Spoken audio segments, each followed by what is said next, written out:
करंजाड येथील ई सेवा केंद्र जळून खाक, लाखो रुपयांची हानी, कागदपत्रे जळून खाक। करंजाड येथील Shivrai computer and Maha e Seva Kendra हे तब्बल 4 ते 5 वर्षापासून करंजाड, भुयाणे, पिंगळवाडे, विजयनगर, जाखोड, नरकोड, निताने इत्यादी गावांसाठी उपयुक्त व महत्त्वाच्या कागदपत्रांसाठी अगदी सोयीचे केंद्र आहे। याच ई सेवा केंद्राचे संचालक हर्षल गिरीधर भांबरे हे सुद्धा नित्याने परिसरातील नागरिकांना सेवा देत आहेत। अगदी अल्पदरात सेवा देत आहेत। परंतु दिनांक 23 ऑगस्टच्या पहाटे साधारण 12 ते 3च्या दरम्यान विजेचा शॉर्ट सर्किट लागल्याने ई सेवा केंद्र पूर्णतः जळून खाक झाले आहेत। यात 2 पीसी, 2 कॉम्प्युटर, 2 वेगवेगळ्या प्रकारचे printer, 2 lamination machine, card, PVC machine, CCTV कॅमेरे, फर्निचर, शालेय उपयोगी वह्या, पुस्तके तसेच बैठक खुर्ची सुद्धा जळून खाक झाली आहे। या आगीचे रूप इतके रौद्र होते की याच्यात अक्षरशः भिंती सुद्धा काळ्या पडलेल्या आहेत।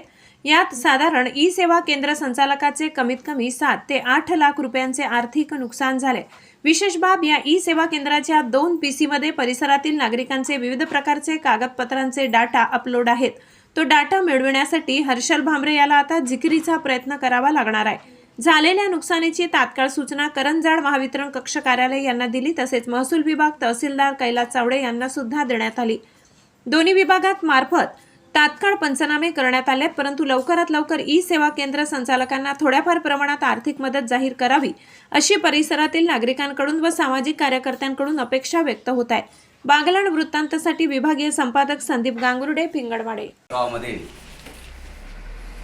पिंगळवाडेचा मुलगा यांनी ज्या आपल्या जवळजवळ नरकुड, जाखूड, खालनेताण्यापासून 10-15 खेड्यांचं काम करत असताना ई सेवा केंद्र अतिशय गरीब असो, कोणी असो, शेतकरी असो, त्यांच्या प्रत्येकाचा या ठिकाणी काम करण्यामध्ये टाईम जात नव्हता, वेळ जात नव्हता।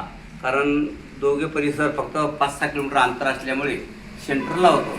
परंतु आज रात्री अचानक शॉर्ट सर्किट झाल्यामुळे त्याचं जवळजवळ 5-6 लाखाचं नुकसान झालं।